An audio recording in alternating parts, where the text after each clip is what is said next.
And interestingly, in the story of love in storytelling and myths, it's only really ever fun when it goes wrong, right?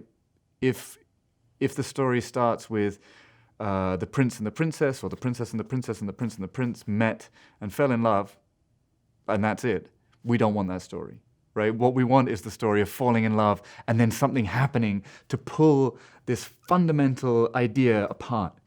And that's what we have in this concert. We have a Russian composer who bases his musical work on words by Shakespeare. We have an American composer who reaches back into classical antiquity. And we have a German composer who's looking at ancient Anglo-Saxon storytelling. And they're all exploring the idea of love. You know, in all of our minds, the question of identity and of respecting and also supporting different identity groups is fundamental in the way we're thinking about how we forge our society. As a conductor, at least before COVID, when I was always in a different city every week, I find it miraculous how much people share around the world. The languages they speak are different. Sometimes the cities look different, sometimes the clothes are different, sometimes the food is different.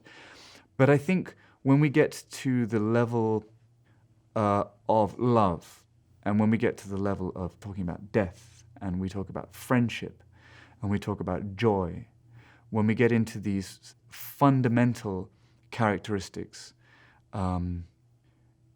it is impossible to think that we are all fundamentally different and that identity, cultural identity, separates us, which is why I think a German composer can look at an Anglo-Saxon story and find inspiration. It's why a Japanese audience can listen to that German composer's music and find inspiration.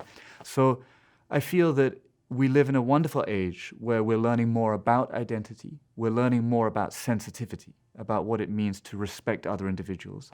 But I think we mustn't be afraid also of celebrating how much connects us.